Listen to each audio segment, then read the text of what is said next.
नमस्कार दोस्तों, देखिए इस वीडियो में हम पीटीटी एग्ज़ाम यानी कि प्री बीएड एग्ज़ाम के दृष्टिकोण से कुछ महत्वपूर्ण प्रश्नों की प्रैक्टिस करने वाले हैं। और देखिए बिल्कुल इसी तरह के प्रश्न आपके एग्ज़ाम में आने वाले हैं और एक तरह से आपके लिए मॉडल पेपर है, मिनी मॉडल पेपर, जिसमें हम 50 प्रश्न देखने वाले हैं। इसमें आपको GK, reasoning, teaching aptitude, Hindi, इन चारों सब्जेक्ट के क्वेश्चन मिल जाएंगे। तो आपको वीडियो अंत तक देखना है और अंत में आप कमेंट करके भी बता सकते हैं कि 50 में से आपको कितने क्वेश्चन करेक्ट आ रहे थे। इससे आपको तैयारी का भी आभास होगा कि आपकी कितनी तैयारी है और साथ साथ आप रीजनिंग के क्वेश्चन वीडियो पॉज करके ढंग से समझ सकते हैं और मैं भी इनका आंसर अच्छे से बताते हुए चलूँगा। तो देखिए, अगर सबसे पहले रीजनिंग से शुरुआत करें तो क्या कह रहा है अपने रीजनिंग का पहला प्रश्न। तो देखिए प्रश्न 1 से 3 में हमें क्या करना है, दिए गए विकल्पों में से संबंधित अक्षर, शब्द या संख्या को चुनना है। तो देखिए एक तरह से सादृश्यता वाले प्रश्न इसमें दे रखे हैं ये 1 से 3 तक। तो देखिए जिस प्रकार अपने मरीचिका रेगिस्तान से संबंधित हैं उसी प्रकार कौन सा ऑप्शन यहाँ पर आगे क्वेश्चन मार्क्स पे आ जाएगा, क्वेश्चन मार्क पे। तो देखिए ऐसे प्रश्नों में हमें क्या करना होता है, पहले तो इनके मध्य रिलेशन पता करना होता है और जो रिलेशन इन दोनों के मध्य है वही रिलेशन अपने किस ऑप्शन में बनता है उसका आंसर हमें देना होता है। तो देखिए क्या हो जाएगा इसका आंसर, मरीचिका जिस प्रकार रेगिस्तान से संबंधित है, अपने कौन सा ऑप्शन सही हो जाएगा। तो देखिए मरीचिका क्या होती है, सबसे पहले तो आपको समझना होगा, ऐसे क्वेश्चन में थोड़ा बहुत आपको जनरल नॉलेज की भी आवश्यकता होती है। तो देखिए जनरल साइंस में आपने पढ़ा होगा एक पूर्ण आंतरिक परावर्तन होता है, पूर्ण आंतरिक परावर्तन। इसमें क्या होता है अपने, देखिए हम कहीं रोड पे चल रहे हैं और रोड के आगे थोड़ा दूर अपने पानी भरा हुआ दिखाई देता है। जैसे रोड के आगे पानी भरा हुआ है, थोड़ा सा पानी, रोड गीली है, एक तरह से देख सकते हैं कि वहाँ आगे पानी है, लेकिन होता ऐसा कुछ नहीं है, मतलब आँखों का भ्रम होता है ये। उसी प्रकार देखिए रेगिस्तान में क्या होता है कि रेगिस्तान में थोड़ा दूर हमें देखते हैं तो ऐसा लगता है कभी कभी कि आगे जलाशय भरा हुआ है, मतलब पानी का गड्ढा भरा हुआ है, आगे थोड़ा जलाशय है, वहाँ पे पानी भरा हुआ है। ये भी अपने आँखों का भ्रम होता है, मतलब ऐसा होता नहीं है लेकिन हमें दिखाई देता है पूर्ण आंतरिक परावर्तन के प्रभाव में। तो देखिए मरीचिका अपने कहाँ दिखाई देती है, ये उसी को बोलते हैं, उसी भ्रम को क्या बोलते हैं अपने, मरीचिका बोलते हैं। तो देखिए मरीचिका अधिकतर हमें रेगिस्तान में दिखाई देती हैं, यानी कि स्थान से रिलेट करना है। मरीचिका अपने कहाँ दिखाई देती है, अपने रेगिस्तान में दिखाई देती हैं। तो देखिए उस प्रकार इसका आंसर क्या हो जाएगा यहाँ पर, आकाश भ्रम। तो देखिए आकाश क्या हमें भ्रम में दिखाई देता है, बिल्कुल गलत, ये गलत है।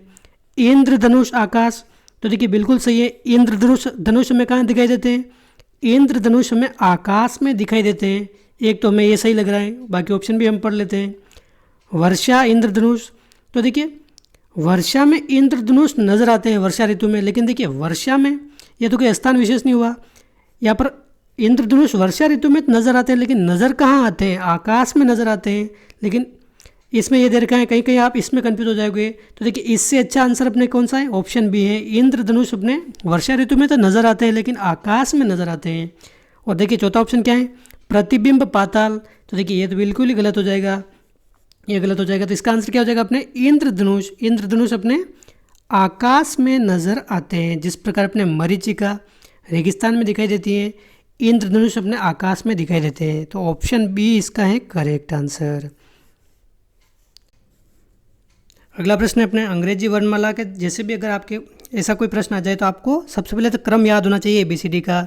ए अपने 1 पे आता है, बी 2 पे आता है, 3 पे सी आता है। अगर आपको ये क्रम याद नहीं है तो आप रफ पेज पर सबसे पहले जाकर ABCD लिखकर इनका क्रम लिख दीजिए, तभी जाकर ये आपके 2 से 3 प्रश्न ऐसे आएंगे एग्जाम में तो ये सही होंगे। तो देखिए सबसे पहले ऐसे प्रश्नों को ज्ञात करने के लिए आपको इनको क्रम देना है। देखिए जिस प्रकार JIH के अपने PONQ संबंधित हैं उसी प्रकार अपने WVUX अपने इससे किस ऑप्शन से संबंधित हो जाएगा। तो देखिए अगर इनका क्रम दें तो J अपने किस नंबर पर आता है, J 10 पर आता है, अपने I 9 पे आता है, H अपने आता है 8 पे और अपने K आता है 11 नंबर पर। इसी प्रकार अपने P आता है 16 पर, O आता है अपने 15 पर, N आता है अपने किस पे 14 पर और अपने Q आता है 17 नंबर पर। ये इसका क्रम हो गया। और अपने W को भी इनको भी अपने क्रम दे देते हैं। सबसे पहले देखिए W अपने आता है किस पे 23वें नंबर पर, V आता है अपने 22वें नंबर पर, U आता है अपने 21वें नंबर पर और X आता है अपने किस पे 24वें नंबर पर। तो देखिए इसमें अगर रिलेशन निकालें तो क्या रिलेशन निकल रहा है, तो देखिए अगर सबसे पहले आपको क्या करके देखना है इसमें, इस प्रकार के प्रश्नों में पहले अक्षर से पहले अक्षर का मिलान करना है अपने J और अपने P। देखिए J अपने 10 नंबर पर है और P अपने 16 नंबर पर है, यानी कि +6 का अंतर है इसमें। 6 बढ़ रहा है। इसी प्रकार दूसरे से दूसरे अक्षर में अगर रिलेशन निकालें तो ये 9 नंबर पर है और ये अपने 15 नंबर पर है। इसमें भी अपने 6 अंक ज़्यादा हैं। 9 से 15 में अपना अंतर कितना है, 6 का ज़्यादा है। और अपने 8 और अपने 14 में भी 6 का अंतर है और 11 और 17 में ये भी अपने 6 का अंतर है, यानी कि सभी अक्षरों में अपने 6 का अंतर है। उसी प्रकार अगर देखें इसमें भी अगर रिलेशन निकालेंगे तो क्या निकल जाएगा अपने W अपने 23 पे आ रहा है तो इसके 6 अंक आगे वाला अपने आंसर हो जाएगा। तो देखिए W 23 पे है तो 23 में अगर 6 जोड़ेंगे तो क्या आएगा अपने 29 आएगा। लेकिन यहाँ तो अपने एक लोचा हो गया, क्या होगा 26 अंक तक ही अपने अंग्रेजी संख्या है, उसके आगे थे ही नहीं अंग्रेजी वर्णमाला। लेकिन यहाँ पर तो अपने 29वां अंक चाहिए। लेकिन देखिए जब भी ऐसा 26 से ज़्यादा अंक आ जाए तो वापस आपको A से शुरू कर देना है। 26वें अंक तक तो आपको पता है लास्ट में कौन सा आता है, Z आता है, लेकिन अपने 29वां अक्षर चाहिए।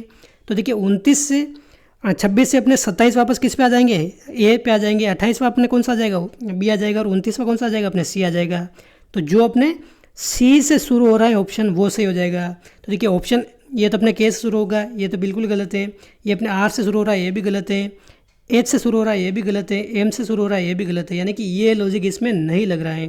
तो देखिए ये लॉजिक इसमें नहीं लग रहा है तो अपने दूसरा लॉजिक क्या है इसमें ये पता लगाते हैं। तो देखिए 10 के बाद इसमें 9 आ रहा है, 9 के बाद 8 आ रहा है, यानी कि एक एक संख्या की कमी हो रही है यहाँ पर, एक एक संख्या की। 8 के बाद सीधे 11 आ गया इनका क्रम, यानी कि पहले तो -1 हुआ है और फिर इसमें +3 हो गया। दूसरे में भी अगर देखें तो 16 के बाद 15 आ रहा है, यानी कि -1 इसमें भी हुआ है। 15 के बाद 14 आ रहा है, वापस इसमें भी -1 हुआ है। और 14 के बाद वापस सीधे एक क्यों कितने पे आ गया, 17 पे आ गया। तो इसमें भी +3 हो गया, यानी कि -1 -1 +3 -1 +3 इसमें भी हो गया। उसी प्रकार अगर देखें 23 के बाद 22 ये -1, 22 के बाद 21 ये भी -1 और 21 के बाद सीधा 24 है, यानी कि +3 हो गया। तो देखिए ये लॉजिक लग रहा है। तो किस ऑप्शन में अगर देखेंगे तो -1 +3 हो जाएगा ये ऑप्शन। तो देखिए इन 4 ऑप्शन को आप अगर क्रम क्रम देंगे तो आपका आंसर क्या आएगा। आप देखिए के अपने आता है किस नंबर पर, के आता है अपने 11वें नंबर पर और एन आता है अपने 14वें नंबर पर। इसमें तो पहले ही +3 का अंतर है, तो ये बिल्कुल गलत हो जाएगा। आर अपने आता है किस नंबर पर, 18 और एस अपने 19 पे आता है। इसमें तो +1 हो रहा है, लेकिन हमें सबसे पहले -1 चाहिए, ये भी गलत है। एच किस पे आता है, 8 पे आता है और आई अपने 9 पे आता है। तो देखिए इसमें भी +1 हो रहा है, ये भी गलत हो जाएगा। लेकिन देखिए MLKN इसमें अगर बात करें तो M अपने किस पे आता है, M अपने 13 पे आता है, L अपने आता है 12 पे, K आता है अपने 11 पे और N किस पे आता है, N अपने आता है 14 पे। N अपने किस पे आता है, 14 पे आता है। तो देखिए ये हो जाएगा अपने एकदम सही आंसर। 13, 12, 11 और 14।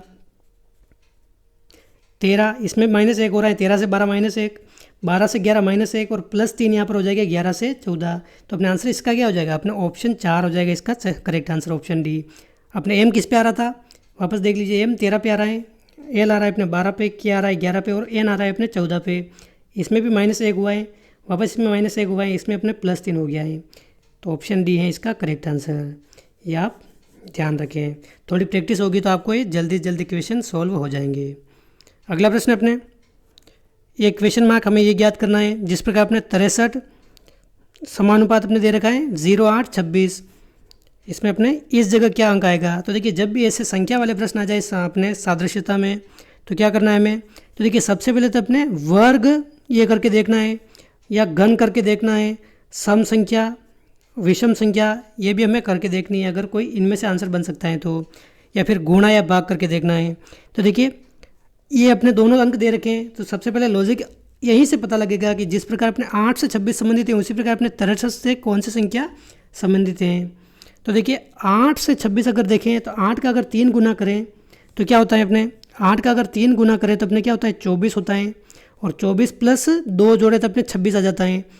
ये लॉजिक इसमें लग रहा है क्या कि किसी संख्या का 3 गुना में अगर 2 जोड़ें तो 63 आ रहा है, ऐसा कोई ऑप्शन है क्या। तो देखिए 12 का अगर 3 गुना करेंगे तो 12 × 36 और 36 में 2 जोड़ेंगे तो 63 नहीं आएगा। इसी प्रकार 17 का 3 गुना करेंगे तो भी अपने 51 और 51 के बाद 2 जोड़ेंगे तो ये भी अपने ऑप्शन नहीं आएगा। 18 का 3 गुना करेंगे तो भी अपने ये नहीं आएगा और 15 का भी नहीं आएगा। तो देखिए ये अपना लॉजिक नहीं लग रहा है। तो देखिए जब भी कोई लॉजिक नहीं लगे तो आपको अलग अलग संख्या एक करके देख लेनी है। तो देखिए 0, 8 और 26 इसमें 2 संख्या दे रखी हैं, 2 संख्या। अगर 0 और 8 को मैं जोड़ूँ तो कितना आते हैं, ये भी 8 आते हैं और 2 और 6 को मैं जोड़ूँ, 2 और 6 26 है, इनको जोड़ूँ तो भी 8 आते हैं, यानी कि इन संख्याओं का योग करने पर ये दोनों 8 8 आ रहे हैं। इसी प्रकार अपने यहाँ पे भी संख्याओं का योग कर देंगे, अपने 6 + 3 को अगर जोड़ेंगे तो कितने आ रहे हैं, 9 आ रहे हैं। तो देखिए ऐसा कौन सा ऑप्शन है, 6 + 3 को जोड़ रहे थे यहाँ पे 9 आ रहे हैं, तो ऐसा कौन सा ऑप्शन है जिनको दोनों को जोड़ेंगे तक 9 आएंगे। तो देखिए 7 + 1 ये 8 आएंगे, ये भी नहीं होगा, ये भी नहीं होगा। 1 + 8, 1 + 8 को अगर जोड़ेंगे तो ये 9 आ जाएगा। उसी प्रकार अपने 6 + 3 को जोड़ेंगे तो क्या आ जाएगा, अपने 9 आ जाएगा। तो इसका आंसर क्या हो जाएगा, अपने 18 हो जाएगा, एकदम करेक्ट आंसर। इस प्रकार इन क्वेश्चन को इस प्रकार सॉल्व करना है। क्वेश्चन 4 है अपने, देखिए ये भी अपने अंग्रेजी वर्णमाला के संबंधित है। क्वेश्चन 4 से 6 अपने विषम संख्या अक्षर को अपने चुनना है। देखिए विषम संख्या ये अक्षर कौन सा है अपने, तो देखिए ये अंग्रेजी वर्णमाला के अक्षर अगर देखें तो इनमें 4 ऑप्शन में विषम कौन सा है। देखिए अंग्रेजी वर्णमाला के प्रश्न करने के लिए सबसे ज़्यादा आपको अल्फ़ाबेट में उनके क्रम की ज़रूरत पड़ेगी, तो आप ध्यान रखें वो क्रम आपको अच्छी तरह से याद होना चाहिए। लेकिन सबसे पहले अगर इनको देखें ध्यानपूर्वक, आप इनको देखेंगे तो JKOP, MNST, CABD और OPWX, इसमें आपको क्रम की ज़रूरत नहीं पड़ेगी, क्योंकि देखिए आप सभी को बताएं J के बाद K आता है और O के बाद P आता है, यानी कि J के बाद सीधा क्या आता है, आप सभी को बताएं O के बाद P आता है, यानी कि जो इनके बाद वाली संख्या आ रही है वही लिखी हुई है अपने 2 के जोड़े में। M के बाद N आता है और S के बाद T आता है, ये 2 के जोड़े में 7 7 वाली संख्या लिखी हुई है। और इस प्रकार CABD और OPWX, तो देखिए OPWX में अगर बात करें तो O के बाद अपने P आता है और W के बाद अपने X आता है, ये अपने 7 7 जोड़े में लिखी हुई है। लेकिन देखिए C के बाद अपने D आता है, लेकिन अपने C के बाद A दे रखा है यहाँ पर, और B के बाद अपने C आता है और लेकिन B के बाद अपने D दे रखा है। तो देखिए इनमें जो लॉजिक लग रहा है वो इसमें नहीं लग रहा है, तो अपने सबसे विषम कौन सी होगी, अपने ऑप्शन C हो जाएगा इसका करेक्ट आंसर। अगला प्रश्न है, देखिए इसमें भी हमें विषम संख्या चुननी है अपने 162, 405, 567 और 644। देखिए इस प्रकार के क्वेश्चन में सबसे पहले हमें सम संख्या देखनी है, विषम संख्या देखनी है। अगर 3 सम संख्या और 1 विषम संख्या है तो वो अपने अलग हो जाएगी विषम संख्या। 3 विषम संख्या और 1 सम संख्या है तो वो अपने अलग हो जाएगा। तो देखिए ये अपने सम है, ये विषम है, ये विषम है और 1 सम है, यानी कि 2 सम और 2 विषम हो रही है इसमें, तो ये लॉजिक भी हमारे नहीं लग रहा है। और देखिए ये लॉजिक नहीं लगे तो हमें क्या करना है, वर्ग और घन देखना है, वर्ग और घन। तो देखिए वर्ग इसमें 162 किसी का वर्ग नहीं है, 405 भी नहीं है, 644 भी नहीं है और ये भी नहीं है, तो वर्ग घन वाला लॉजिक भी इसमें नहीं लग रहा है। अगर थोड़ा सा आसपास भी होता तो भी 1 2 जोड़कर सभी में जोड़कर हम वो लॉजिक लगा लेते, लेकिन ये भी इसमें नहीं लग रहा है। जब भी ऐसा कोई लॉजिक नहीं लगे तो आपको ये संख्याएँ अलग अलग करके देखनी है, कहीं यहाँ से आंसर आ जाए हमारे। तो देखिए अगर संख्याओं को अलग अलग करके देखेंगे तो या तो आप 2 2 के जोड़े बना लीजिए या फिर 1 1 अलग अलग करके देखिए। आप तीनों को अगर जोड़ेंगे तो भी अपने जोड़ने पर, तीनों अंकों को जोड़ने पर समान अंक नहीं आ रहे हैं। तो देखिए 2 2 के जोड़े बना के देख लीजिए आप। 16 और 2 को अलग करें और 16 में अगर 2 का भाग दें, 16 और 2 को अलग करें और 16 में 2 का भाग दें तो अपने ये 8 आता है।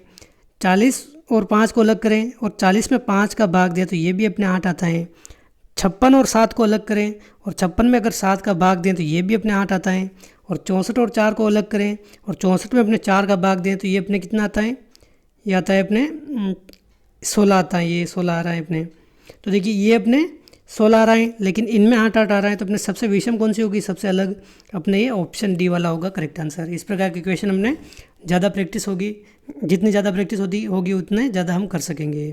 क्वेश्चन 6 है अपने, बांसुरी, वायलिन, गिटार व सितार, इन चारों में अलग कौन सा है सबसे। तो देखिए आपने देखी होगी बांसुरी ये अपने फूंक मार के बजाई जाती है, यानी कि सुशीर प्रकार का वाद्य यंत्र है बांसुरी, सुशीर प्रकार का वाद्य यंत्र है। लेकिन देखिए वायलिन, गिटार व सितार ये अपने एक तरह से तारों की सहायता से बजाए जाते हैं, तारों की सहायता से। तो देखिए ये अपने तत् प्रकार के वाद्य यंत्र, तत् प्रकार के, तो अपने बांसुरी सबसे अलग हो जाएगा इसमें, ऑप्शन सी, ऑप्शन ए बांसुरी अलग है। अगला प्रश्न है, देखिए क्वेश्चन 7 8 में हमें एक सीरीज दे रखी है, इसमें 1 या 2 लुप्त पद हैं, इन लुप्त पदों को हमें लॉजिक पता लगाकर ज्ञात करना है। तो देखिए क्वेश्चन 7 क्या कह रहा है अपने, देखिए ये सीरीज में नहीं है, क्वेश्चन का नंबर है 7। क्वेश्चन 7 क्या कह रहा है अपने, 8 15 36 99 और 288, इसमें क्या लॉजिक लग रहा है अपने, जिसके सारे अपने एक ये क्वेश्चन मार्क आ जाएगा। तो देखिए सबसे पहले ऐसे क्वेश्चन में मैंने आपको बताया गुणा या भाग करके देखना है, वर्ग कौन सा वर्ग वाला लॉजिक तो नहीं लग रहा है, कितने गुना हो रही है सीरीज, ये भी लग सकता है लॉजिक। तो देखिए 8 का 2 गुना कितना होता है, 16 होता है, और 16 से 1 कम अगर करें तो ये 15 आ जाएगा।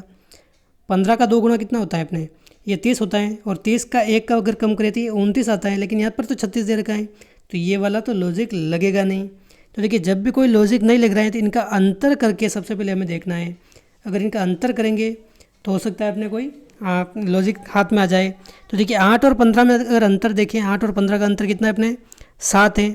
15 और 36 का अंतर कितना है अपने, 21 है। 36 और 99 का अंतर कितना है अपने, 63 है। और 99 और 288 का अंतर कितना है अपने, 189, यानी कि 189 है, ये इसका अंतर है। तो आगे आने वाली संख्या और अपने 288 में अंतर कितना हो जाएगा, ये हमें पता लगाना है।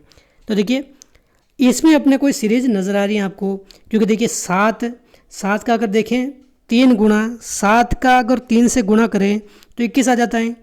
21 का अगर 3 से गुणा करें वापस 63 आ जाता है, और 63 का वापस अपने 3 से गुणा करें तो 189 आ जाता है, 189। तो देखिए 189 का वापस अपने 3 से गुणा करेंगे तो कितना आएगा अपने, 567 आता है, 567।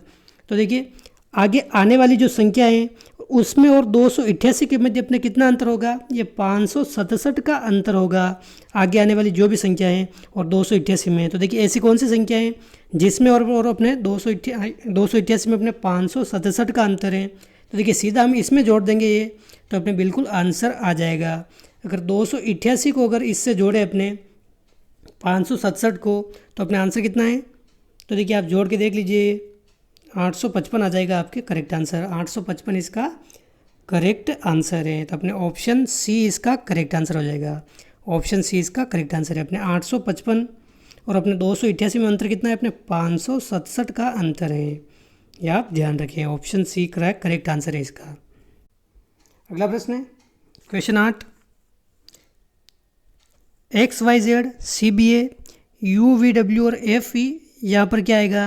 तो देखिए अपने ये 3 अक्षरों के जोड़े दे रखे हैं यहाँ पर, XYZ CBA UVW और अपने FE, इस जगह क्या अंक आएगा ये हमें पता लगाना है। तो देखिए XYZ ये अपने तीनों एक के बाद एक आते हैं, X के बाद Y आता है और Y के बाद Z आता है। इसी प्रकार अगर बात करें आगे वाला क्रम क्या है अपने CBA, देखिए C अपने तीसरे नंबर पर है, B अपने दूसरे नंबर पर है और A अपने 1 नंबर पर है, यानी कि एक तो अपने बढ़ते क्रम में है और एक अपने घटते क्रम में है श्रेणी। तो देखिए इस प्रकार आगे वाला शब्द भी क्या हो जाएगा अपने UVW। तो देखिए UVW अपने ये बढ़ते क्रम में है और FE ये अपने घटते क्रम में हो जाएगी, क्योंकि देखिए आगे ये दोनों जो श्रेणियाँ हैं यहाँ से पहले देखिए आप, ये तो XYZ यानी कि ये तीनों एक साथ बढ़ रहे हैं। X के बाद अपने Y आता है, Y के बाद अपने Z आता है, यानी कि बढ़ते क्रम में ये श्रेणी है। और दूसरा अपने क्या है CBZ, तो C से पहले अपने B आता है और B से पहले अपने A आता है, यानी कि ये घटते हुए क्रम में है। 3 2 1, 3 पे अपने C है, B अपने 2 पे और 1 पे अपने C है। तो देखिए एक तो अपने बढ़ते क्रम में और एक अपने घटते क्रम में है। तो देखिए अपने UVW U के बाद अपने V आता है, V के बाद अपने W आता है, ये भी अपने बढ़ते क्रम में है। तो आगे आने वाली जो ये यहाँ संख्या है ये अपने घटते क्रम में होगी, क्योंकि देखिए F आ गया। F अपने किस क्रम पे आता है, F अपने आता है 6ठे नंबर पर। F के बाद ये E आ गया, E अपने आता है 5वें नंबर पर। तो यहाँ से जाहिर सी बात है अपने 4थे नंबर पर जो आएगा वो इसका आंसर हो जाएगा। तो 4थे नंबर पर अपने D आता है, तो D हो जाएगा इसका एकदम करेक्ट आंसर। ये अपने शॉर्ट ट्रिक के माध्यम से आप कर सकते हैं, और आप भी इनके नंबरिंग करके भी इसका लॉजिक पता लगाकर अलग तरह से भी कर सकते हैं, लेकिन ये आपके जल्दी हो जाएगा। यहाँ पर XYZ के बाद ये तो अपने बढ़ते क्रम में था और अपने CBZ ये अपने घटते हुए क्रम में हो गया। तो एक बार बढ़ता हुआ क्रम और एक बार घटता हुआ क्रम, इस प्रकार एक बार बढ़ता हुआ क्रम तो एक बार घटता हुआ क्रम, इसका करेक्ट आंसर हो जाएगा। तो अपने इसका आंसर क्या है, अपने D है, ऑप्शन A है इसका करेक्ट आंसर। अगला प्रश्न है, देखिए मैथ्स का प्रश्न है। मैथ्स बैकग्राउंड के वालों को तो समझ में आ ही जाएगा, लेकिन आपके मैथ्स बैकग्राउंड नहीं है तो भी मैं आपको अच्छी तरह से समझा दूंगा ये प्रश्न। देखिए फलों की 3 टोकरियाँ हैं, पहली टोकरी में दूसरी टोकरी से दुगुने फल हैं, तीसरी टोकरी में पहली टोकरी के 3/4 फल हैं, और सभी टोकरियों के फलों का औसत कितना दे रखा है, अपने 30 दे रखा है। तो पहली टोकरी में कुल कितने फल हैं ये हमें ज्ञात करना है। क्या हो जाएगा इसका आंसर। तो देखिए इस क्वेश्चन को आप x मान के भी कर सकते हैं, और अपने हिसाब से कोई आप ट्रिक लगाना चाहें तो भी आप लगा सकते हैं। x मान के करेंगे तो भी आपके आसानी से हो जाएगा। देखिए फलों की 3 टोकरियाँ दे रखी हैं, ये बना लेते हैं अपने पहली टोकरी, दूसरी टोकरी और तीसरी टोकरी। और यहाँ क्या कह रहा है क्वेश्चन में, पहली टोकरी में दूसरी टोकरी से दुगुने फल हैं। यानी कि ये जो पहली टोकरी है इसमें दूसरी टोकरी से दुगुने फल है, यानी कि इसमें अगर एक फल होगा दूसरी में तो इसमें दुगुने यानी कि 2 फल हो जाएंगे पहली में, यानी कि दुगुने फल हैं। तो देखिए अगर x मान के करें तो आप मान लीजिए इसको ये x मान लीजिए, या फिर आप 2x मान लीजिए अपने दूसरी टोकरी को, क्योंकि 2x मानेंगे आपको तो आपके गुणा भाग में थोड़ी आसानी रहेगी। तो दूसरी टोकरी में आप मान लीजिए अपने 2x फल दे रखे हैं, 2x फल। तो देखिए पहली टोकरी में दूसरे से दुगुने हैं, तो दूसरी टोकरी में कितने हो जाएंगे अपने 4x फल हो जाएंगे, क्योंकि पहली से 2x से अपने दुगुना कितना होता है 4x हो जाएगा। आगे क्या कह रहा है अपने, तीसरी टोकरी में पहली टोकरी के 3/4 फल हैं। तो देखिए तीसरी टोकरी में पहली टोकरी के 3/4 फल हैं। तो देखिए पहली टोकरी में हमें पता है 4x फल हैं, तो 4x के अपने 3/4 क्या हो जाएगा। तो देखिए जब भी ऐसे बट्टा में अपने ज्ञात करना हो कि किसी का 3/4 कितना होगा, किसी का 4/3 कितना होगा, तो उसको इससे गुणा कर देते हैं। तो देखिए 4x का अगर देखें तो 3/4 कितना होता है, तो 4x को अपने 3/4 से गुणा कर देंगे, यानी कि 3/4 का मतलब क्या होता है 75%। तो देखिए 4x को अगर 3/4 से गुणा करेंगे तो अपने 4 से तो ये 4 कट जाएगा, ऊपर बचा x, ऊपर बचा 3, तो ये कितना हो जाएगा 3x हो जाएगा। तो देखिए 4x का अपने 3/4 कितना होता है, ये 3x होता है। तो अपने ये लिख देंगे 3x वहाँ पे। 4x का 3/4 कितना होता है अपने 3x होता है, 3x। ये 3x अपने तीसरी टोकरी को लिख दिया। और आगे क्या करें अपने, सभी टोकरियों के फलों का औसत कितना दे रखा है अपने 30 दे रखा है। सभी टोकरियों में अपने फलों का औसत 30 दे रखा है। तो देखिए औसत का मतलब क्या होता है, सभी टोकरियों के फलों की संख्या को जोड़कर उस टोकरियों की संख्या कितनी है वो उसमें भाग दे देंगे तो अपने औसत आ जाएगा। तो देखिए टोटल फलों की अगर संख्या देखें तो कितने अपने फल, तीनों टोकरियों के अगर फल जोड़ें तो 4x + 2x + 3x, ये तीनों टोकरियों के फल हो गए। औसत कैसे ज्ञात करते हैं, इन तीनों को जोड़कर अपने टोकरियों की संख्या कितनी है 3 है, इसको भाग दे देंगे तो इसका औसत आ जाएगा। लेकिन औसत तो हमें पहले से दे रखा है, कितना है औसत 30 है, तो ये 30 को अपने आगे लिख देंगे। इन तीनों टोकरियों के फलों की संख्याओं को जोड़कर जितनी टोकरियां हैं उसका हमने भाग दे दिया। ऐसा करने पर हमें औसत प्राप्त होता है, और औसत हमें पहले से ये दे रखा है ये 30, तो ये अपने ये 30 मैंने इस जगह यहाँ लिख दिया। तो आपको कंफ्यूज बिल्कुल भी नहीं होना है। और देखिए ये 3 अपने ये भाग में दे रखा है यहाँ पर, तो यहाँ पर ये इधर जाएगा तो गुणे में चला जाएगा, तो 30 को अपने 3 से गुणा कर देंगे। 30 को अगर 3 से गुणा करें तो कितना आता है 90 आता है, 90 आता है। मैं सीधा लिख रहा हूँ यहाँ पर, 30 को अपने 3 से गुणा करेंगे तो 90 आ जाएगा। और 4x को 2x से जोड़ेंगे तो कितना आ जाएगा, 4 और 2 6, 6 और 3 अपने 9x हो जाएगा। यानी कि 9x का बराबर अपने किसके बराबर है 90 के बराबर है। 9x बराबर 90 है, तो x अपने किसके बराबर हो जाएगा 90 में अपने 9 का भाग दे देंगे तो x का मतलब कितना हो जाएगा अपने 10 हो जाएगा। सवाल में क्या पूछा है, पहली टोकरी में कितने फल हैं ये पूछा है अपने पहली टोकरी में। तो देखिए पहली टोकरी में जैसा कि हमने ये पहले देखा है, ये कितने फल है अपने पहली टोकरी में, ये अपने 4x फल है, ये 4x। देखिए 4x तो फल हैं और 1x का मान अपने 10 के बराबर है। तो देखिए 4x का मान किसके बराबर हो जाएगा, तो 4x का मान मतलब किसके बराबर हो जाएगा, 1x तो अपने 10 के बराबर है, तो 4 को इससे गुणा कर देंगे 10 से, तो इससे इसके अपने आंसर क्या आ जाएगा अपने 10 आ जाएगा। 1x अपने 10 के बराबर है तो 4x अपने किसके बराबर हो जाएगा 40 के बराबर हो जाएगा। तो पहली टोकरी में अपने फल कितने हो जाएंगे, ऑप्शन डी 40 फल हो जाएंगे। उसी प्रकार अगर दूसरी टोकरी में देखें तो 1x अपने कितने हैं 10 के बराबर है, 2x अपने हो जाएगा 20 के बराबर, 3x अपने हो जाएगा 30 के बराबर और 4x अपने 40 के बराबर है। 40 + 20 अपने कितने हैं 60, 60 + 30 अपने कितने हैं 90, यानी कि कुल फल कितने अपने 90 फल हैं। ये अपने इसका आंसर क्या जाए, ऑप्शन डी है करेक्ट आंसर। अपने ऑप्शन डी एकदम सही आंसर है। क्वेश्चन 10 है अपने, क्या कह रहा है क्वेश्चन 10, मैं अपने घर से उत्तर की ओर 5 किलोमीटर चला, मैं दाईं ओर मुड़ा और 3 किलोमीटर चला, फिर मैं दक्षिण की ओर 1 किलोमीटर गया, मैं अपने घर से कितना दूर हूँ। देखिए जब भी ऐसे क्वेश्चन आ जाए आपको एक तो दिशा का ज्ञान होना चाहिए और दाया बाया इसका ज्ञान होना चाहिए और हल्की बहुत आपको मैथ्स आनी चाहिए। तो देखिए सबसे पहले अगर दिशा की बात करें तो दिशा में सबसे ऊपर कौन सी दिशा होती है, उत्तर होती है, नीचे होती है अपने दक्षिण दिशा, इधर होती है अपने पूर्व दिशा और इधर होती है अपने पश्चिम दिशा। ये आपको ध्यान होना चाहिए। तो देखिए इस क्वेश्चन के अकॉर्डिंग अगर चले तो क्या कह रहा है क्वेश्चन अपने, मैं अपने घर से उत्तर की ओर 5 किलोमीटर चला। तो देखिए ये मान लीजिए ये मेरा घर है, उत्तर की ओर यानी कि ऊपर की ओर 5 किलोमीटर चला, ये 5 किलोमीटर ये मान लीजिए मैं चला। और देखिए मैं दाई ओर मुड़ा, 5 किलोमीटर चल के मैं क्या करा, दाई ओर मुड़ा। तो देखिए जब भी आदमी कोई ऊपर की ओर जा रहा होता है यानी कि उत्तर की ओर जा रहा होता है तो दायां अपने इस साइड होता है यानी कि पूर्व की तरफ होता है, और बायां होता है अपने इस साइड पश्चिम की तरफ। तो दाईं ओर अगर मुड़ूंगा मैं, अगर ऊपर की तरफ जा रहा हूँ इधर, तो दायां किधर होगा, मेरा इधर हो जाएगा। ये अपने 3 किलोमीटर में दाईं ओर मुड़कर चला, ये 3 किलोमीटर दाईं ओर मुड़कर चला। तो देखिए फिर मैं दक्षिण की ओर 1 किलोमीटर गया। तो देखिए दक्षिण की ओर, दक्षिण अपने नीचे है, यहाँ लिखा है दक्षिण दिशा अपने ये नीचे होती है इस साइड। तो देखिए दक्षिण की ओर में 1 किलोमीटर चला, ये 1 किलोमीटर। तो आगे क्या कह रहा है, मैं अपने घर से कितना दूर हूँ। तो देखिए अपना घर कहाँ है इसका, ये यहाँ घर है, तो ये आदमी यहाँ बैठा है, तो ये इस घर से यहाँ सीधी दूरी कितनी है इसकी।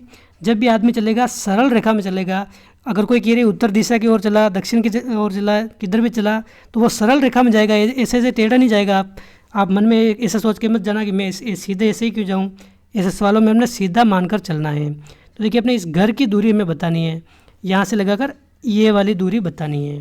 तो देखिए अगर बात करें यहाँ से यहाँ तक की दूरी कितनी है, ये वाली दूरी 1 किलोमीटर है। तो देखिए यहाँ से एक सरल रेखा में खींच लूँ ये वाली, तो यहाँ से यहाँ तक की दूरी भी कितनी हो जाएगी, ये वाली, ये भी 1 किलोमीटर हो जाएगी, 1 किलोमीटर।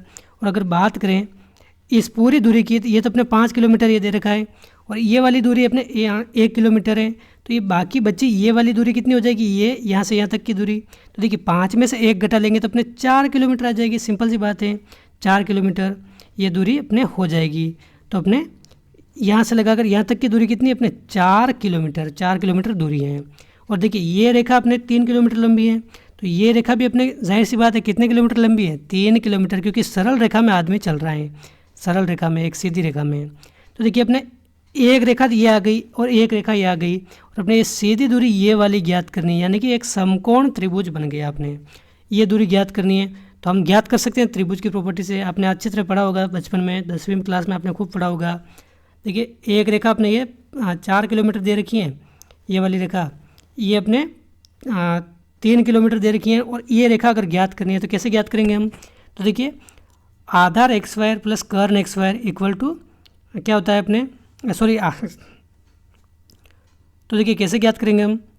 तो आपने एक फॉर्मूला पढ़ा होगा, कर्न एक्स स्क्वायर इक्वल टू आधार एक्स स्क्वायर प्लस लंब एक्स स्क्वायर। यहाँ पर कर्ण क्या है, ये वाली बड़ी रेखा कर्ण है, तो इस कर्ण को अगर ज्ञात करेंगे तो कैसे ज्ञात करेंगे, कर्ण एक्स स्क्वायर, इस 3 का एक्स स्क्वायर और 4 का एक्स स्क्वायर, इन दोनों को जोड़ लेंगे तो कितना आएगा अपने 3 का एक्स स्क्वायर 9 होता है, और 4 का एक्स स्क्वायर अपने 16 होता है। 9 और 16 को अगर जोड़ेंगे तो कितना आता है, 25 आता है, और इधर से एक्स स्क्वायर हटेगा तो 25 का रूट लग जाएगा, और 25 का रूट कितना होता है आप सबने पढ़ा हुआ होगा।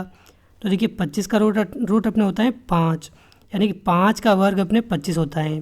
तो अपने 5 किलोमीटर इसका हो जाएगा एकदम करेक्ट आंसर, ये अपने 5 किलोमीटर आ जाएगा एकदम सही answer, option D correct answer है।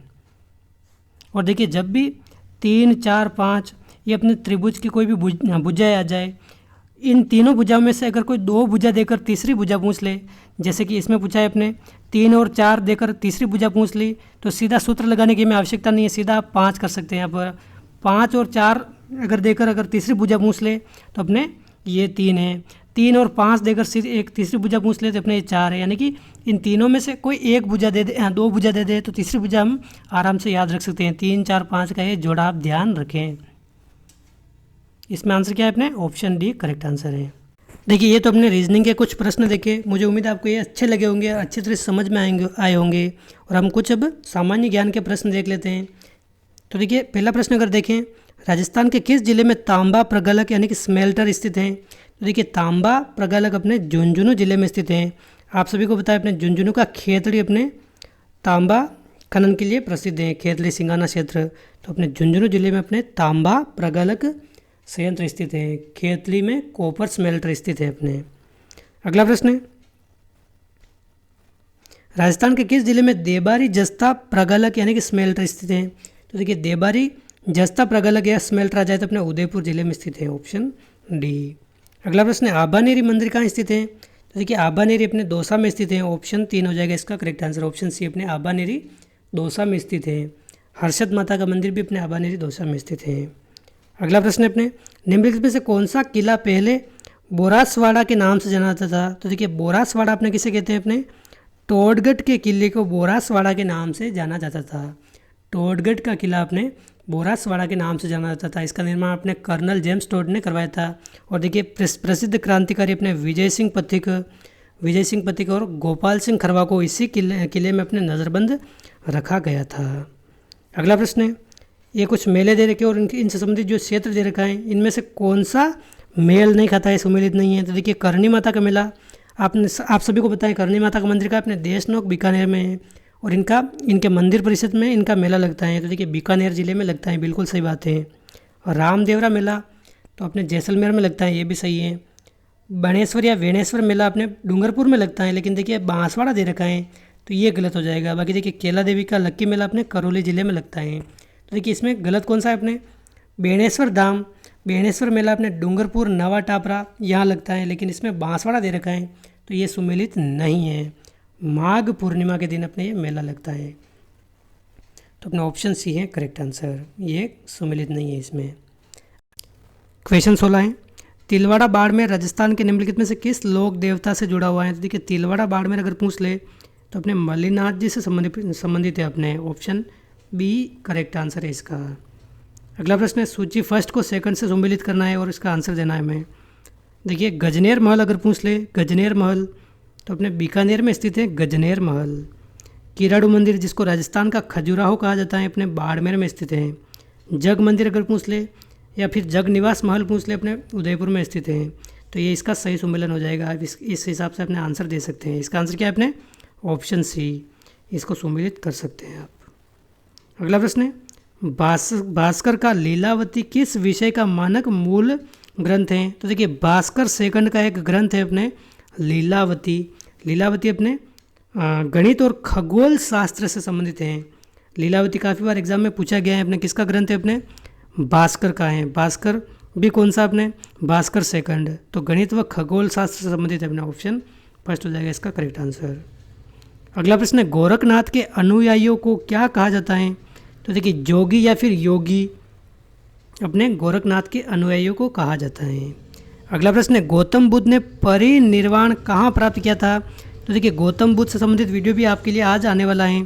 तो देखिए परिनिर्वाण अपने कहाँ प्राप्त किया था? अपने कुशीनगर जो अपने उत्तर प्रदेश में है। और इस घटना को अपने बौद्ध धर्म में अपने क्या कहते हैं? महापरिनिर्वाण कहते हैं। महापरिनिर्वाण इसको कहते हैं बौद्ध धर्म में। कुशीनगर अपने उत्तर प्रदेश में है। अगला प्रश्न निम्नलिखित में से कौन कनिष्क के समय में नहीं थे? तो देखिए कनिष्क के समय में कौन सा नहीं थे? देखिए कनिष्क के समय में जो चौथी बौद्ध संगीति हुई थी, चौथी बौद्ध संगीति में उसकी अध्यक्षता किसने की थी? एक तो वसुमित्र ने की थी चौथी बौद्ध संगीति की अध्यक्षता। और उपाध्यक्ष कौन थे इसके? उपाध्यक्ष अपने थे उस समय अश्वघोष। और देखिए नागार्जुन भी उस समय संबंधित है अपने, जो अपने हीनयान व महायान शाखा इसमें विभाजित हो गई थी अपने चौथी बौद्ध संगीति में। तो अपने महायान शाखा के प्रवर्तक कौन है? अपने नागार्जुन हैं। तो कनिष्क के समय अपने नागार्जुन भी हैं, वसुमित्र भी हैं, अश्वघोष भी हैं। तो अपने ऑप्शन फर्स्ट इसका करेक्ट आंसर है, ऑप्शन फर्स्ट। 2, 3 व 4 ये अपने इनसे संबंधित है अपने। अगला प्रश्न अपने ये रोग व इनसे रोग का स्वरूप दे रखा है, इनको हमें सम्मिलित करना है। तो देखिए मैं सीधा आपको आंसर बता रहा हूँ अपने। फाइलेरिया अपने किस प्रकार का रोग है? तो देखिए फाइलेरिया को अपने हाथी दांत के नाम से भी जानते हैं। सॉरी हाथी दांत नहीं, हाथी पाँव के नाम से, हाथी पाँव। तो देखिए हाथी पाँव अपने एक प्रकार का जो मच्छर होता है कीट के द्वारा या फिर मच्छर के काटने के कारण ये हाथी पाँव रोग होता है। तो ए से अपने चौथा सम्मिलित हो जाएगा। मिर्गी जिसको एपिलेप्सी भी कहते हैं। तो देखिए एपिलेप्सी या मिर्गी अपने एक आनुवांशिक प्रकार का रोग है। तो अपने बी से 1 सम्मिलित हो जाएगा, बी से 1। आंत्र ज्वर, तो देखिए आंत्र ज्वर यहाँ पर ये नाम थोड़े एक तरह से दे रखे हैं, कठिन दे रखे हैं, लेकिन आपको कंफ्यूज नहीं होना है। आंत्र ज्वर क्या है? अपने टाइफाइड को ही अपने आंत्र ज्वर कहते हैं। तो देखिए आंत्र ज्वर या फिर टाइफाइड अपने जलवाहित रोग हैं। तो अपने दूषित जल के एक तरह से पीने से अपने टाइफाइड रोग हो जाता है। तो अपने सी से ये 2 सम्मिलित हो जाएगा। और गर्ल्स हुआ जिसको मम्पस भी बोलते हैं, मम्पस अपने सांसर्गिक हो जाएगा अपने ऑप्शन डी। ये डी से अपने 3 सुमेलित हो जाएगा, तो इसका ऑप्शन कौन सा सही हो जाएगा अपने, तो देखिए आप अपने हिसाब से ये सुमेलित कर सकते हैं ये 4 ऑप्शन देखकर। अगला प्रश्न है, वायुमंडल में जो परत रेडियो संचार को संभव बनाती है वह परत कौन सी है। तो देखिए क्वेश्चन 23 क्या कह रहा है अपने, वायुमंडल में जो परत रेडियो संचार को संभव बनाती हैं वह अपने आयनन मंडल हो जाएगा, आयन मंडल। ऑप्शन सी इसका करेक्ट आंसर है। रेडियो संचार को संभव बनाने वाली परत कौन सी, अपने आयन मंडल। क्वेश्चन 24 है अपने, निम्नलिखित में से भारत के संविधान के किस एक अनुच्छेद या अनुसूची का संबंध स्वशासी जिला परिषदों से है। तो देखिए स्वशासी जिला परिषदों से संबंध अपने 6ठी अनुसूची का संबंध है, ऑप्शन सी हो जाएगा इसका करेक्ट आंसर। और देखिए इससे संबंधित अगर अनुच्छेद देखें तो अनुच्छेद कौन कौन से हैं अपने, तो एक तो अपने 242 अनुच्छेद, 242(2) और 275, ये अनुच्छेद अपने किससे संबंधित, अपने इससे संबंधित हैं, 275 1। और अपने 6ठी अनुसूची इसका हो जाएगा एकदम correct answer, option C is correct answer. Question 25 है अपने, विश्व स्तर पर प्रत्येक वर्ष मानव की विकास रिपोर्ट किसके द्वारा प्रकाशित की जाती है। तो देखिए मानव की विकास रिपोर्ट अगर पूछ ले तो अपने ये यूएनडीपी के द्वारा प्रकाशित की जाती है, अपने यूएनडीपी जिसको अपने संयुक्त राष्ट्र विकास कार्यक्रम भी बोलते हैं। क्या नाम है इसका पूरा नाम, संयुक्त राष्ट्र विकास कार्यक्रम यूएनडीपी। ऑप्शन 3 है इसका करेक्ट आंसर। अगला प्रश्न है, देखिए ये तो अपने थे जीके और रीजनिंग के प्रश्न। अब हम हिंदी के लगभग 15 से 17 प्रश्न इस वीडियो में डिस्कस कर रहे हैं, तो ये भी आप ध्यानपूर्वक देखिए और इनका आंसर देने का प्रयास कीजिए। तो देखिए तरंग किसका पर्यायवाची शब्द है, तरंग अपने किसका पर्यायवाची शब्द है, अपने क्षीण काया उर्मी या प्रतिकृति। तो देखिए तरंग का मतलब क्या होता है, एक तरह से लहर कह सकते हैं इसको, लहर आ जाए या फिर अपने उर्मी आ जाए, उर्मी का पर्यायवाची शब्द है अपने तरंग। लहर आ जाए, उल्लोल आ जाए, उल्लोल अपने ये भी अपने इसका पर्यायवाची शब्द हैं। कंपन आ जाए, उर्मी आ जाए, अपने तरंग के पर्यायवाची शब्द हैं। ऑप्शन सी करेक्ट आंसर है। क्वेश्चन 27 अपने दास किसका पर्यायवाची शब्द है। देखिए दास अपने किसका पर्यायवाची शब्द है, किन्नर, सेवक, नायक या इनमें से कोई नहीं। तो देखिए सेवक को अपने बोलते हैं दास, सेवक का पर्यायवाची शब्द अपने दास हैं। देखिए इसका सबसे ज़्यादा जो पूछा गया पर्यायवाची शब्द कौन सा है, अपने अनुचर। अनुचर काफ़ी एग्जाम में पूछा गया है। अनुचर किसको बोलते हैं, अपने दास या सेवक को बोलते हैं अनुचर। नौकर आ जाए, नौकर, चाकर, अनुचर, दास, सेवक, ये सभी अपने इनके पर्यायवाची शब्द हो जाएंगे। अगला प्रश्न अपने माहवार किसका पर्यायवाची शब्द है। तो देखिए माहवार क्या होता है, ये अपने प्रति माह होता है। प्रति माह का मतलब क्या होता है, माहवार होता है। शिव का पर्यायवाची शब्द कौन सा है, अपने शिवालय, रुद्र, रुद्राक्ष या हरि। तो देखिए हरि तो अपने एक तरह से कह सकते हैं विष्णु को कहते हैं या भगवान को कहते हैं, लेकिन शिव भी एक भगवान है, लेकिन हरि शिव का पर्यायवाची शब्द नहीं है। और देखिए रुद्राक्ष अपने एक तरह का पेड़ है, अपने पवित्र पेड़ माना जाता है रुद्राक्ष। शिवालय अपने एक तरह से एक पहाड़ का रूप है, और अपने रुद्र अपने एक भगवान शिव का एक रौद्र रूप या रुद्र अपने शिव को जाना जाता है। तो ऑप्शन कौन सा सही, अपने ऑप्शन बी है एकदम करेक्ट आंसर। अगला प्रश्न है शिवा शब्द का पर्यायवाची शब्द कौन सा है, शंकर, अतिरेक, रिश्तेदारी या अलावा। तो देखिए ऐसा बहुत सारे बोलते हैं तेरे सिवा कुछ नहीं है, पढ़ाई के सिवा कुछ नहीं है, नौकरी के सिवा कुछ नहीं है। तो देखिए सिवा का मतलब क्या होता है, सिवा का मतलब होता है अलावा, मतलब पढ़ाई के अलावा कुछ नहीं है, एक तरह से हम कहते हैं ना। ऑप्शन डी है इसका करेक्ट आंसर। अगला प्रश्न है तत्सम शब्द का चयन करना है हमें, ऊन, उष्ट्र, ऊंचा या उल्लू। क्या हो जाएगा इसका करेक्ट आंसर। देखिए तत्सम और तद्भव। तत्सम तो क्या होता है, अपने तत्सम जो एक तरह से संस्कृत के जो शब्द होते हैं वो तत्सम कहलाते हैं। तो देखिए संस्कृत का शब्द आपको कौन सा नजर आ रहा है इसमें, उष्ट्र है अपने तत्सम। और देखिए इसका अगर तद्भव देखें तो ये क्या होता है, उष्ट्र किसे कहते हैं, अपने ऊँट को कहते हैं, ऊँट को। तो अपना उष्ट्र हो जाएगा इसका करेक्ट आंसर, ऑप्शन बी इसका सही आंसर है। अगला प्रश्न है निर्वासित में कौन सा प्रत्यय है। तो देखिए निर्वासित यहाँ पर ईत का साउंड आ रहा है, ईत का, तो ये नीत हो नहीं सकता, एक हो नहीं सकता, शीत। तो देखिए शीत नहीं होगा, इसका क्या होगा, अपने ईत होगा। ऑप्शन डी है इसका करेक्ट आंसर, सीधा सा आंसर है, आपको आना चाहिए। अगला प्रश्न है हिंदी वर्णमाला में आयोगवाह वर्ण कौन कौन से हैं। तो देखिए हिंदी वर्णमाला में आयोगवाह वर्ण कौन कौन से हैं, अम अह अपने आयोगवाह वर्ण है। ऑप्शन डी करेक्ट आंसर है।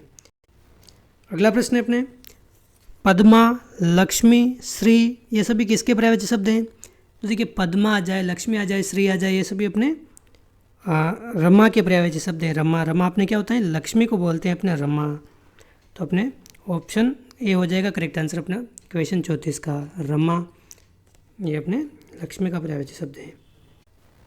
क्वेश्चन 35 पे अपने बहुधन उक का संधि शब्द क्या होगा? तो देखिए जब आपने दीर्घ संधि पढ़ी है, दीर्घ में आपने अयादी संधि पढ़ी होगी। अयादी संधि, अयादी संधि में एक नियम आता है अपने औ के बाद अगर कोई विजातीय स्वर आ जाए, विजातीय स्वर, तो अपने उसका औ का क्या बन जाता है? ये बन जाता है अपने आव बन जाता है, आव। तो देखिए अपने बहु दे रखा है, बहु को अगर और खोल के लिखें तो क्या क्या लिख सकते हैं इसको? ब धन औ, ये अपने बहु है। और आगे औ के बाद एक विजातीय स्वर यानी कि उ आ गया, ये उक। तो इस औ का क्या बन जाएगा? अपने आव बन जाएगा, आव।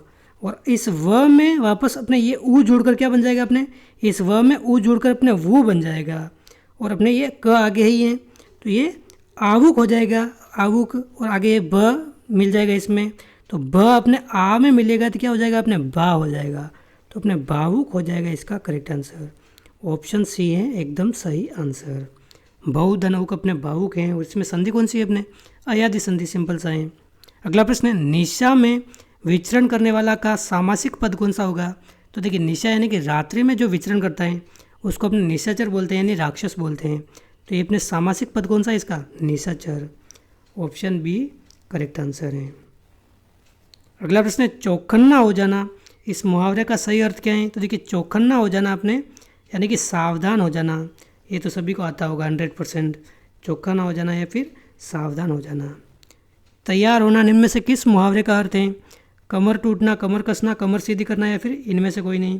तो देखिए तैयार हो जाना मतलब एक तरह से जैसे आपके एग्ज़ाम नज़दीक आ गया है तो आपको बोलते हैं कमर कस लीजिए एकदम से आप, अब तो आपको पढ़ना ही है। तो देखिए कमर कसना होगा इसका करेक्ट आंसर, कमर कसना। ऑप्शन बी है इसका सही आंसर, कमर कसना अपने तैयार हो जाना।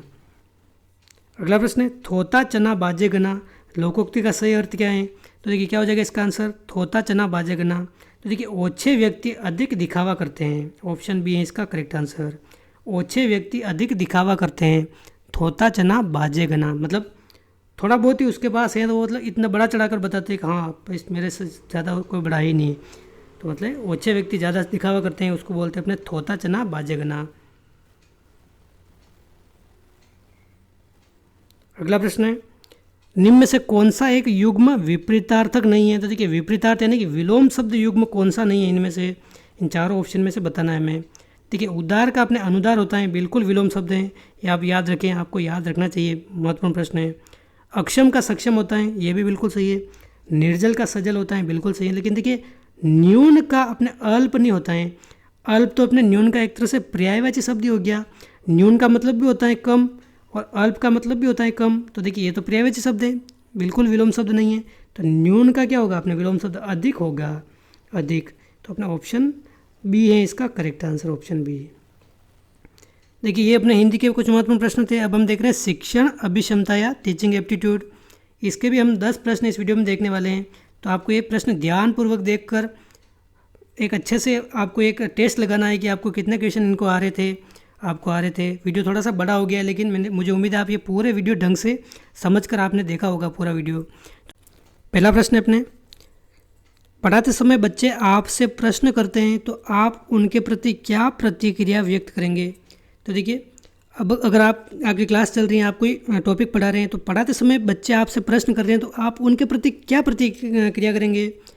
आप उन्हें डांट कर बैठा देंगे? तो देखिए बिल्कुल नेगेटिव आंसर तो आपको देना ही नहीं है। डांटना, उनको पीटना, ऐसे काम तो आपको करना ही नहीं है। वरना हो सकता है आपके मन में डांटने की चल रही हो, पीटने की चल रही हो, लेकिन ऐसा आंसर देंगे तो आपके और नंबर कट जाएंगे, आने की जगह -1 हो जाएगा। उन छात्रों को प्रश्न पूछने की अनुमति देंगे जो पढ़ने में होशियार है। तो देखिए भेदभाव भी बिल्कुल नहीं करना है, होशियार व कमज़ोर छात्रों को एक जैसे मानकर चलना है अपने, भेदभाव तो बिल्कुल करना ही नहीं है। तो ये भी अपने गलत हो जाएगा। आप सभी छात्रों को प्रश्न पूछने की अनुमति दे देंगे, हो सकता है थोड़ा थोड़ा सही लग रहा है हमें। चौथा ऑप्शन क्या कह रहा है? आप उन सभी प्रश्नों को स्वीकार कर लेंगे जो पाठ से संबंधित हैं। तो देखिए इन दोनों ऑप्शन में अगर पढ़ाते समय की स्थिति की अगर बात करें, उस समय काम क्या चल रहा है, अध्यापक पढ़ा रहा है और उस समय अगर आपने सभी छात्रों को प्रश्न पूछने की अनुमति दे दी तो एक तरह से क्लास डिस्टर्बेंस हो जाएगी। हो सकता है वो आपके टॉपिक से संबंधित भी प्रश्न पूछ ले या फिर टॉपिक से हट के भी कोई भी प्रश्न पूछ सकते हैं। तो सबसे उचित आंसर कौन सा होगा इसमें, आप उन सभी प्रश्नों को स्वीकार कर लेंगे जो उस समय जो पाठ चल रहे हैं उस पाठ से संबंधित जो भी आपके प्रश्न आ रहे हैं उन सभी को स्वीकार कर लेंगे, और जो भी अदर प्रश्न हैं वो आपको टॉपिक पूरा होने के बाद आप पूछ सकते हैं। बाकी उस समय आपको क्या करना है, उन पाठ से संबंधित प्रश्नों को स्वीकार करना है। ऑप्शन 4 है इसका करेक्ट आंसर। अगला प्रश्न है, आप छात्रों को पढ़ा रहे हैं, वह छात्र आप आपस में बात कर रहे हैं तथा उनको पढ़ने में रुचि नहीं ले रहे हैं। ऐसी स्थिति में आप क्या निर्णय लेंगे। तो देखिए, आप पढ़ा रहे हैं और छात्र आपस में बात कर रहे हैं और पढ़ने में रुचि नहीं ले रहे हैं, तो ऐसी स्थिति में आप क्या निर्णय लेंगे। तो देखिए, आप सोचेंगे कि आज के बच्चों की पढ़ने में रुचि समाप्त होती जा रही है, या फिर आप सोचेंगे कि कहीं आपके पढ़ाने में तो गलती नहीं जिससे बच्चे रुचि नहीं ले पा रहे हैं, या फिर आप कक्षा छोड़कर बाहर आ जाएंगे। देखिए, ये तो बिल्कुल ही गलत हो गया। या फिर आप छात्रों की शिकायत प्राचार्य से करेंगे, तो देखिए ये भी गलत है। आप स्वयं के स्तर पर निपटेंगे, प्राचार्य आके क्या करेगा। तो देखिए, इन दोनों में से हो सकता है कोई ना कोई प्रश्न आंसर हो सकता है। तो देखिए, प्री बीएड व प्री बीएसटी से एग्ज़ाम में क्या होता है कि जो सबसे अच्छा उत्तर होता है उसका 3 नंबर मिलता है, उसका थोड़ा सा जो खराब उत्तर होता है, मतलब इससे थोड़ा खराब, उसका 2 नंबर मिलता है, और अपने एक में मिलता है 1 नंबर, और एक में -1 मिलता है। मतलब जो सबसे बुरा उत्तर होता है उसका -1 मिलता है, और सबसे अच्छा का अपने 3 नंबर मिलता है या इसका 2 मिलता है। इन दोनों में से आप देंगे तो आपको निश्चित तौर पर 3 या फिर 2 नंबर में से 1 नंबर तो आपको मिलना ही है। तो देखिए, इन दोनों में से सबसे अच्छा उत्तर कौन सा है। तो देखिए, आजकल बच्चे पढ़ने में रुचि समाप्त होती जा रही है, ये तो अपने स्वयं की धारणा है। आपने अपने स्तर पर भी कोई सुधार किया गया, हो सकता है आपने कुछ अच्छा नहीं पढ़ाया हो, या फिर आप बोरिंग टाइप से जो पुराने तरीके से पढ़ाते हैं वैसे ही आपने रटा रहे हो उनको, इसलिए आपको उन बच्चों को पढ़ने में रुचि नहीं हो रही हो। तो देखिए, हो सकता है आप सोचेंगे कि कहीं आपके पढ़ाने में गलती तो नहीं जिससे बच्चे की रुचि नहीं ले रहे हैं, बच्चे की रुचि नहीं है पढ़ने में। तो देखिए, ये एकदम सही हो जाएगा। हो सकता है आपके पढ़ाने के तरीके में बदलाव की ज़रूरत है, आपके पढ़ाने की शैली बच्चों को पसंद नहीं आ रही है। ये इसका करेक्ट आंसर है, ऑप्शन 2। अगला प्रश्न है, एनसीसी जैसे कार्यक्रमों का विद्यालय में संचालन करना क्या है, क्या उचित है इसका एनसीसी कार्यक्रमों का संचालन का। तो देखिए, छात्रों के समय शक्ति का अपव्यय बिल्कुल ही गलत है। अपव्यय कैसे हैं, वो तो एक तरह से सुधारात्मक प्रवृत्ति हैं।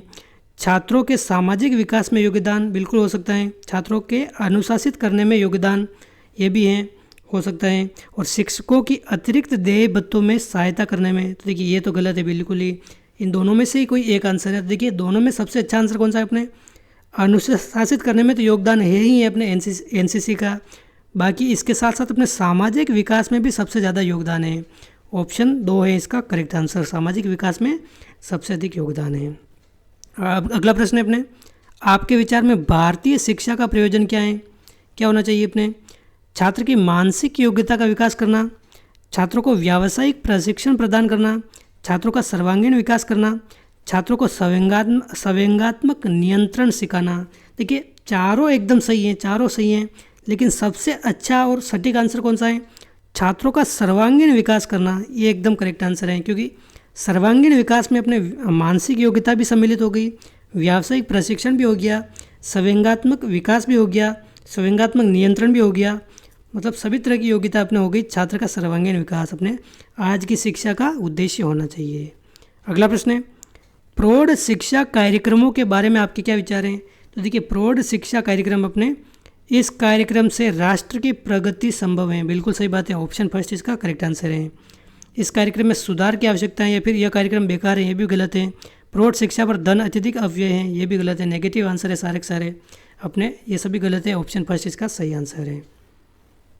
अगला प्रश्न है, दूरदर्शन की स्थिति शिक्षा में क्या है। तो देखिए, पारंपरिक शिक्षण विधियों को ध्वस्त करने वाली, देखिए बिल्कुल ही गलत है, ये भी अपने नेगेटिव आंसर तो आपको कोई देना ही नहीं है। एक टीचर की तरीके से सोचना है आपको, एक आदर्श टीचर किस प्रकार का हो सकता है, ऐसा सोचकर आपको आंसर देना है। शिक्षक को कक्षा से हटाने की, देखिए ये भी गलत है। शिक्षा में विकृति पैदा करने की, देखिए विकृति कैसे पैदा होगी अपने, ये भी गलत है। बालकों के मनोवैज्ञानिक व आत्मसंतुष्टि की, देखिए दूरदर्शन पर काफ़ी ऐसे कार्यक्रम हैं जो अपने शिक्षा से संबंधित हैं, तो अपने ये बालकों के मनोवैज्ञानिक व आत्मसंतुष्टि की, स्थिति है। ऑप्शन 3 है इसका करेक्ट आंसर। अगला प्रश्न है, शिक्षा ऐसी प्रक्रिया है जो कि कक्षा के कमरे तथा परिवार तक सीमित है, कक्षा कमरे तक सीमित है, केवल विशिष्ट संस्थाओं में होती हैं, या फिर प्रत्येक स्थान पर प्रत्येक समय पर होती हैं। तो देखिए अपना ऑप्शन 4 हो जाएगा इसका करेक्ट आंसर। देखिए मानव कहीं ना कहीं हर समय कुछ न कुछ तो सीखता ही रहता है। आप अभी वर्तमान में कक्ष में नहीं है, हो सकता है आप अपने घर पे हो, बाहर हो, कहीं भी हो, बाहर बैठे हैं, लेकिन आप इस यूट्यूब चैनल के माध्यम से आप पढ़ रहे हैं, तो अभी भी आप वर्तमान में शिक्षा ग्रहण कर रहे हैं। आप दोस्तों के साथ मिलेंगे, उस समय भी आपको दोस्त कुछ ऐसी बात कहेंगे जो आपको पता नहीं है। शिक्षा हो सकती है आपको किताबों से संबंधित है या फिर सामाजिक जीवन से संबंधित है, किसी भी प्रकार की कोई भी शिक्षा हर समय चलती रहती है। तो प्रत्येक स्थान पर प्रत्येक समय शिक्षा चलती रहती है, आदमी कुछ यानी कुछ नया सीखता रहता है। तो अपना ऑप्शन 4 है इसका करेक्ट आंसर है। अगला प्रश्न है, यदि आप कक्षा में प्रवेश करते हैं तो सर्वप्रथम क्या कार्य करते हैं? उपस्थिति पंजिका में उपस्थिति दर्ज करते हैं, छात्रों को शांत रहने का संकेत करते हैं, श्यामपट्ट को भलीभांति साफ करते हैं, फिर सामने बैठे छात्र को श्यामपट्ट साफ करने का आदेश देकर स्वयं हाजिरी लेते हैं। देखिए ये तो बिल्कुल गलत हो जाएगा। इन तीनों में सबसे अच्छा आंसर कौन सा है? तो देखिए उपस्थिति पंजिका में सबसे पहले अपने उपस्थिति दर्ज करते हैं। ऑप्शन फर्स्ट इसका करेक्ट आंसर। ऑप्शन फर्स्ट सही आंसर है। अगला प्रश्न है, आप विद्यालय के छात्रों में सहयोग की भावना विकसित करने के लिए क्या करेंगे? तो देखिए सहयोग की भावना विकसित करने के लिए उनको 4 ऑप्शन आप ढंग से पढ़ सकते हैं। सभी शिक्षक मिलजुल कर कार्य करेंगे, मिलजुल कर काम करने की महत्ता बताएंगे, इससे संबंधित उदाहरण प्रस्तुत करेंगे, या फिर विद्यालय में पाठ्य सहगामी क्रियाओं का आयोजन करेंगे। तो देखिए पढ़ाई के साथ साथ अदर एक्टिविटीज़ भी बहुत ज़रूरी हैं, तभी आपसी सहयोग की भावना विकसित होगी। तो ऑप्शन 4 इसका करेक्ट आंसर है। अगला प्रश्न क्वेश्चन 50 और इस वीडियो का अंतिम प्रश्न है, एक अच्छा शिक्षक वह है जो कभी अवकाश नहीं लेता है या फिर पाठ को रुचिकर बनाता है जिससे बच्चे अधिगम में आनंद प्राप्त करते हैं, या फिर अपने बच्चों को अच्छे अंक प्राप्त करवाना चाहता है, या फिर कक्षा में अनुशासन बनाए रखता है। तो देखिए अच्छा शिक्षक का क्या गुण है? अपने पाठ को रुचिकर बनाकर पढ़ाए जिससे बच्चे अधिगम यानी कि सीखने में अधिक आनंद प्राप्त करें। ऑप्शन 2 इसका करेक्ट आंसर है। ऑप्शन 2 इसका हो जाएगा सही आंसर। तो दोस्तों ये थे इस वीडियो के 50 महत्वपूर्ण प्रश्न। मुझे उम्मीद है आपको वीडियो पसंद आया होगा। वीडियो अच्छा लगा तो लाइक करें, चैनल पर पहली बार आए तो सब्सक्राइब करें, और भी आपके कोई डाउट है आप कमेंट करके बता सकते हैं। इस वीडियो में बस इतना ही, मिलते हैं अगले वीडियो में। जय हिंद, जय भारत।